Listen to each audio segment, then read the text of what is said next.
Upbeat, intriguing music starts and fades slightly. Hello everyone, and welcome back to the channel. Imagine an empire, a colossal power that has stood for centuries, its influence stretching across continents, its armies seemingly invincible. Now, imagine all of that crumbling to dust, not over decades or years, but in the span of a single, catastrophic day. Sounds like something out of a fantasy novel, right? But history is often stranger than fiction. Today, we're diving into the dramatic, whirlwind collapse of one of the most powerful empires the world has ever known, the Aztec Empire. We uncover how a civilization of millions was brought to its knees by a few hundred outsiders in what felt like the blink of an eye. So, how did it happen? Let's find out. To understand the fall, we first need to understand the Aztec Empire at its peak. In the early 16th century, the Aztecs, or more accurately, the Mexica, presided over a vast domain from their magnificent capital, Tenochtitlan. This was no ordinary city built on an island in the middle of Lake Texcoco. It was an engineering marvel of floating gardens, massive pyramids, and intricate canal systems, larger and arguably more impressive than any European city of its time. With a population of over 200,000, it was the heart of an empire that controlled around 11 million people. The Aztecs were a sophisticated society with a rich culture, complex religion, and a formidable military. Their power was built on a system of tribute. Conquered city-states were forced to pay taxes in the form of goods, food, and, most controversially, human captives for sacrifice. While this system filled the empire's coffers, it also created a deep well of resentment. Many subjugated peoples despised their Aztec overlords and were just waiting for a chance to break free. This simmering hatred would prove to be the empire's fatal weakness. In 1519, that chance arrived from across the ocean. A Spanish expedition, led by the ambitious and ruthless Hernán landed on the coast of Mexico. With only about 500 soldiers, 13 horses, and a few cannons, they were a tiny force compared to the Aztec armies. But they had advantages the Aztecs couldn't comprehend: steel armor, gunpowder, and, most importantly, a complete unfamiliarity that made them seem almost alien. The Aztec Emperor Moctezuma II was a powerful but deeply superstitious ruler. Accounts written after the conquest suggest he was troubled by omens and prophecies foretelling the empire's doom. When reports of these strange, pale-skinned men with deer that carried them on their backs reached him, he was uncertain. Were they gods, as an ancient prophecy about the feathered serpent god Quetzalcoatl returning from the east seemed to suggest? Or were they merely foreign invaders? This indecision would be his undoing. Instead of crushing the small Spanish force on the coast, Moctezuma opted for a cautious strategy. He sent emissaries with lavish gifts of gold and turquoise, hoping to appease the newcomers and persuade them to leave. But for Cortes and his men who had come seeking fortune, the sight of such immense wealth had the opposite effect. It convinced them that they had found a kingdom of unimaginable riches, and they were determined to claim it. Cortes was not just a soldier, he was a master manipulator. He quickly understood the political landscape, realizing the Aztec Empire was a tapestry of resentful subjects. He forged a crucial alliance with the Tlaxcalans, a fierce people who had long resisted Aztec rule. With thousands of Tlaxcalan warriors joining his ranks, Cortes' small expedition was transformed into a massive rebel army. He wasn't just leading a Spanish invasion. He was leading a regional uprising against the Aztecs. In November 1519, Cortes and his forces marched into Tenochtitlan. In a move of incredible audacity, Moctezuma welcomed them into the city, perhaps still hoping to understand and control them. He housed them in one of his father's palaces, but Cortes had other plans. Within a week, he placed Moctezuma under house arrest, turning the mighty emperor into a puppet ruler. For months, the Spanish lived in the heart of the city, attempting to rule the empire through a captive Moctezuma while systematically plundering its treasury. The tension was unbearable. The Aztec people and their nobility grew increasingly angry, feeling betrayed by their emperor and humiliated by the foreign occupiers. The breaking point came in the spring of 1520.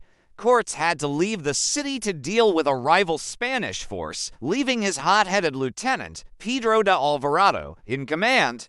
During a major religious festival, Alvarado, fearing an uprising, made a catastrophic decision. He ordered his men to attack the unarmed Aztec nobles and priests who were celebrating in the Great Temple. The result was a massacre. When Cortes returned, he found the city in open revolt. The Aztec people had finally snapped. They laid siege to the palace where the Spanish were quartered, showering them with stones and arrows. Moctezuma was allegedly sent out to calm his people, but he was struck down and killed. Whether by the Spanish or his own enraged subjects remains a debated historical mystery. With their emperor gone, the Aztecs elected a new, more aggressive leader, Cuitlathuac, and their attack intensified. The Spanish were trapped. Their food and water were running out, and they were surrounded by hundreds of thousands of furious warriors. Their only option was a desperate nighttime escape. This brings us to the single day, or rather, night that shattered the Spanish presence and symbolized the fall, June 30th, 1520. It's known in Spanish history as La Noche Triste, or the Sad Night. Cortes planned a stealthy retreat across one of the causeways connecting the island city to the mainland. They built a portable wooden bridge to cross the gaps in the causeway that the Aztecs had destroyed. Under the cover of darkness and a drizzling rain, they tried to slip away. But they were discovered. Suddenly, the night exploded into chaos. The sounds of conch shell trumpets and war drums echoed across the lake. Aztec warriors swarmed from all sides, attacking from the land and from canoes on the water. The escape turned into a bloodbath. The Spanish, weighed down by the gold and treasure they were trying to steal, were easy targets. Soldiers fell from the causeway and drowned in the lake, dragged down by their greed. The portable bridge was lost, creating a bottleneck of sheer panic. Men, horses, and cannon were all pushed into the water. By the time the sun rose on July 1st, the scale of the disaster was clear. Cortes had lost over half his Spanish soldiers and thousands of his Tlaxcalan allies. All the cannons, all the gunpowder, and nearly all the plundered gold were at the bottom of Lake Texcoco. Cortes himself was said to have sat beneath a tree and wept at the sight of his ruined army. For the Aztecs, it was a glorious victory. They had driven the invaders from their sacred city. It seemed the empire was safe. But this is where our story takes its final, tragic turn. An empire doesn't truly fall in a single day, but La Noche Triste set the stage for the final, rapid collapse. While the Aztecs celebrated, a new, invisible enemy was spreading through Tenochtitlan smallpox. One of the Spaniards had carried the disease, to which the native population had zero immunity. The epidemic that followed was apocalyptic. It wiped out up to 40% of the city's population in a matter of months, including the new emperor, Cuitlathuac. The disease didn't just kill people, it destroyed the social fabric, leaving the survivors weak, starving, and demoralized. Meanwhile, a wounded but determined Cortes retreated to Tlaxcala to regroup. He rebuilt his army, bolstered by new Spanish reinforcements and even more native allies eager to see the weakened Aztecs fall. He ordered the construction of a fleet of small warships to control the lake. Less than a year after being so decisively defeated, Cortes returned. This time, there was no welcome. He laid siege to Tenochtitlan.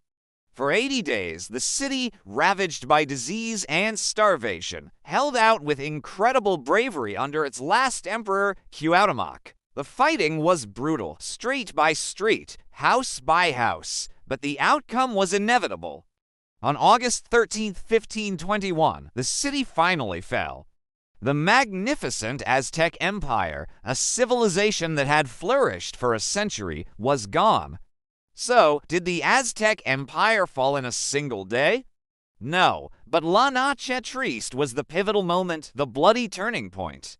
It was a day that showed the Aztecs they could defeat the invaders, but it also sealed their fate by setting in motion the siege and the plague that would ultimately destroy them. It's a powerful and tragic story of how courage, greed, disease, and politics can collide to bring down even the mightiest of empires in what feels like a historical instant. Thank you so much for joining me on this deep dive into history. If you found this story as fascinating as I do, please hit that like button and don't forget to subscribe and turn on notifications so you don't miss our next adventure into the past. Let me know in the comments what other historical collapses you'd like to see covered. Until next time, stay curious.